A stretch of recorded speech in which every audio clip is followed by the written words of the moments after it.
NXT starts off with Ethan Page cutting a promo. Of course, him being the new NXT champion, of course, he's basically praising himself, complimenting himself, basically, talking about the match that happened at Heatwave and, basically constantly talking about his accomplishment as NXT champion. Throughout this entire promo, he was getting booed. Like, they was barely letting him get a word in. Ethan Page was just ignoring the crowd, which I love. But during this segment, it was times where you could barely understand what he was saying because the crowd was just loud, kept on just talking and kept on telling him to shut up throughout the entire promo. During the promo, he had a bunch of security guards. Ora Mensah tried to attack Ethan Page, but he had a bunch of security, so Ora Mensah couldn't attack Ethan Page. Ora Mensah still wants payback for what Ethan Page did to him, injuring him. Then once the security stopped Ora Mensah, Trick Williams comes out. Of course, Trick Williams wants another opportunity at his NXT championship. He wants his title back. Then he offers to want a rematch on tonight's show, but you already know Ethan Page was going to decline as NXT champion. Then Shawn Spears comes out.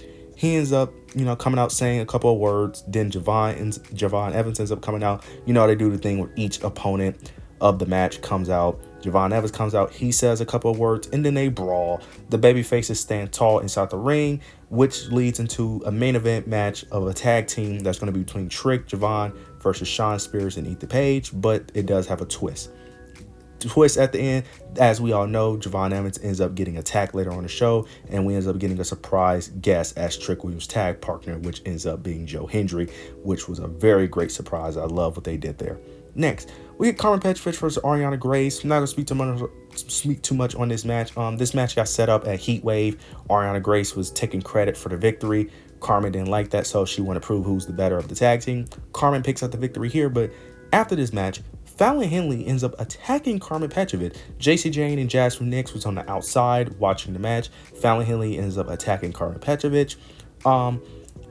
This is building the story of, Jacy Jayne, Jasmine Nix, and Fallon Henley, of course, forming together and becoming a new faction. I felt like they could have done this at Heatwave, but I'm not judging. They still pulled the trigger either way.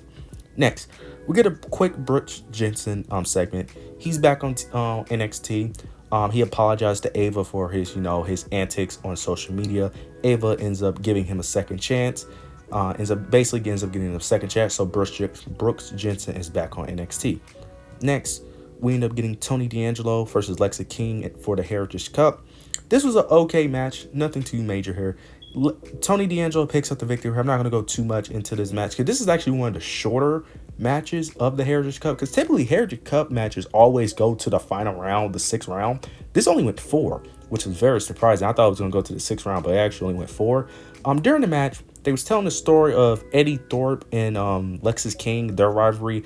Eddie Thorp start playing like his music that Lexis King don't like, and Lexis King kept getting distracted by it. So they're playing that story. I'm going to be honest here. The feud itself has potential. It's just that I think the feud is very dumb, which makes me not invested, because the feud is basically Eddie Thorp is trying to convince Lexis King that his music is good and that he should open his eyes, and Lexis King is basically refusing to like Eddie Thorpe's music. It's like this is like they're having beef over music. Like, that's where it's kind of throwing me off. It's like you have an issue with each other because you don't like each other's music. Like, I just figured that to be so stupid. Like I'm trying to buy into that, but maybe it would get better. But I just feel like the reasoning behind their feud is just very stupid. Like, it just doesn't make sense to me. Like, I just don't understand. But who knows? Maybe this feud will end up being one of the better feuds. Who knows? But to me, it's just very stupid in my opinion.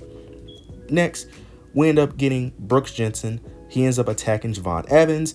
Which leads to Javon Evans being injured for the main event, which leads to Joe Hendry ends up taking his place, of course.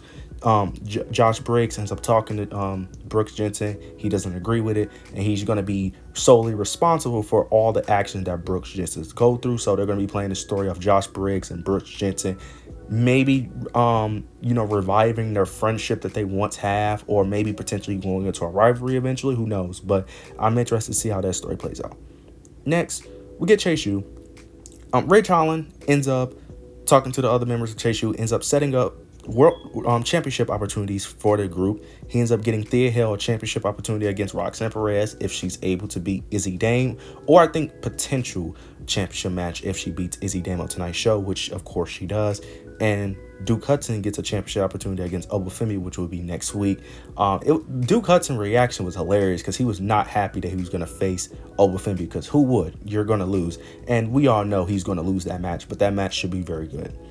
Next, get Gallas versus Tyson and Tariq on NXT Heatwave. If I'm not mistaken, NXT Heatwave. Gallas ended up attacking Tyson and Tariq, so this is their match, to lead up to that. It started off with a brawl during Gallas' entrance, but towards the end of the match, Gallas ends up picking up the victory with the interference of Joe Coffey. Ends up picking up the victory there. I don't know what Gallas. I'm gonna be honest. I don't really like Gallas, and it's not. I just find them very boring. And the thing is, the problem with Gallas is that we kind of need them in NXT, because you kind of need a faction like Gallas, because right now NXT is severely lacking in heels outside of Ethan Page, and you kind of need people like Gallas. But man, they're so boring. And the thing is, they're just so boring. They're not that good in the ring. They're okay, but they're not that special. And then they're just so dull. And they need something. I don't know what it is, but it's weird, because it's like we need them in NXT, but they're not that impactful in NXT. It's very weird, but I do not enjoy Gallas. I don't hate them. I just don't like them either. They're just whatever to me. Next, we get Wesley. He's addressing his future in NXT. Of course, he's upset. He's upset that he didn't beat Obafemi. Talked about how hard he worked and that he wanted his NXT North America Championship back, but he couldn't get it. And he's mentioning possibly leaving NXT. But as he was about to say it, the Rascals come in, and ends up convincing him not to leave. And they reunite. They are reuniting the Rascals. All three of them are back reunited. Everyone end up hugging. A great moment. Now, I was very confused at first because I didn't know who the Rascal was. I did not know. I didn't know they have history, but I just done some research and I understand the history of them now. So I'm excited for this. Interested to see how this plays out, and they will be here. I know they're going to be here next week because they have a match next week. So I'm interested to see how long this will last, but I'm very interested to see how this plays out. Next, we get Thea Hale versus Izzy Dame. I'm not going to speak too much on this match, but during this match, Tatum Paxley comes out. She's doing the similar things that she was doing with Lyra Vaquero, being this possessed woman over this woman, Izzy Dame. She's obsessed with Izzy Dame. Izzy Dame ends up seeing her, ends up attacking Tatum Paxley, but she ends up running into the ring post, trying to go for an attack on Tatum Paxley, which led to Thea Hale making her comeback and pick up the victory. After this, though, after this, we end up getting a segment between Gallas and the Rascals. Gallas ends up talking some trash to the Rascals. They go back and forth, and this is going to lead to a match to next week with the Rascals versus Gallas. Most likely, I'm assuming the Rascals will win because it makes no sense to bring them on if you're just going to have them lose their first match. It only makes sense for the Rascals to win next week. Next, we get OTM versus the OC. Not going to speak much on this match either because I don't care about this feud. OTM picks up the victory as they should. You had Jada Parker pick up the victory over Meechin, who was a part of OC. Only makes sense for OTM to pick up the victory over the OC against Luke Gallows and Carl Anderson. Only makes sense. I don't know what they do with OTM from here because they're not really getting much TV time as they used to. It's mainly Jada Parker that gets the TV time, not really the other members. I don't know what they're going to do with them because, to be honest, they're a tag team that we need, but they're not a good enough tag team to really push them because they're still super green. Like, they're green in the ring and outside with their promos. The only good person in that faction is really Jada Parker, unfortunately. Oh, no, not unfortunately, because Jada Parker is great. She's amazing. But, man, and the thing is, I hate to hate on these guys because they have potential. Like, I understand why they're booking them because they have potential. They're big, they're strong and tall. I get it, but man, it's hard to watch them at times because you know how green they are. But it is NXT. That's what NXT is for. It's developmental, so it makes sense. But man, every time they're on my screen, I just, oh my god, I'm just so bored. Next, we get a quick Soruka, Fallon Henley. Fallon Henley is talking to like a camera or like phone, basically mentioning how that she should have got the opportunity at Heatwave and that if she would have faced Kalani Jordan and that she would have won if she faced Kalani Jordan and that Soruka didn't deserve that opportunity, and she ends up saying that she's going to be coming out to Kalani Jordan. Finally, they're doing something with Fallon Henley because I was like, this heel turn has a lot of potential, but they wasn't really doing much with Fallon Henley. So now they're actually doing something with Fallon Henley, and this actually ends up leading to a match later on the show between Soruka and Fallon Henley. Now we get a quick segment with No Quarter Catch Crew. It's Charlie Dempsey, Miles Bourne, and Tavion Heights. And during this, they have a trunk. They're like behind the car, and they have the trunk open, and they're talking to someone. And they end up saying that, I forgot exactly what they're saying, but they was saying something, and then they closed the trunk. I don't know. It seems like they just kidnapped Damon Kemp. That's what I'm assuming, because the way they was talking, it seemed like they was yelling at the trunk, and then they closed it. So I'm assuming they just kidnapped Damon Kemp, kind of like how No Quarter Catch Crew got kidnapped by Tony DAngelo. That is crazy how they're just pushing the lines of just kidnapping people on NXT, which is wild. And then towards the end of the segment, Ren Sinclair out of nowhere saw the whole thing and ends up running away, ends up saying that she didn't see anything. No Credit Catcher didn't do anything. They just got in the car and skirt off. But very curious to see how that story plays out. Next, we get Soruka versus Fallon Henley. Not going to speak too much on this match because it's mainly the ending that matters. Soruka ends up hitting her Soul Snatcher, about to go for the pin, but JC Jane and Jasmine Nix ends up attacking Soruka after the match, helping Fallon Henley. So it looks like this faction is officially formed. They officially are together. They end up raising each other's hand. So it's official that this is a new faction. This faction has a lot of potential, and I like this faction. Very interested to see how this plays out, because all of them, to be honest, there's not really a weakness, because typically in factions there should be like a weakness in someone, but all of them are pretty decent talkers. Well, we don't know about Jasmine Nix, but Jason Jane and Fallon Henley are decent talkers for the most part. Jason Jane isn't the best in the ring, I will say that, but you get that covered up by Fallon Henley. It has a lot of potential. I just don't know where they go from here. Now, the whole purpose is them wanting the spotlight, them tired of opportunities going to other people. They're tired of the new upcoming rising stars getting opportunities, so they want to take those opportunities. I think that has a lot of potential. I just don't know how this goes, because just don't know the end goal here, to be honest with you, because for one, I don't see them getting that North American Championship anytime soon, so this is going to be a slow build in my opinion, and they for damn sure is not getting Roxanne Perez, so I don't know what the end goal here, but I am very interested to see how this plays out. After this, we get a little segment where, you know, NXT typically shows like, you know, like a recording, and then they show like the tweets and stuff. It's Tatum Paxley, and she's talking to a doll, like a Barbie doll of some sort, and she's talking about Izzy Dame. She mentions how she wants to play with Izzy Dame, how she wants the attention of Izzy Dame, how Izzy Dame is annoying her, how Izzy Dame doesn't feel like she's worthy and all that. And then she ends up mentioning how she wants to be a champion still, but Izzy Dame is more important. I'm going to be honest here. I don't understand what they're doing with Tatum Paxley's character. I like the idea of her being obsessed with other women on the roster. I like the idea of it. My only thing is, how do you go from Lyra Valkyria to Izzy Dame?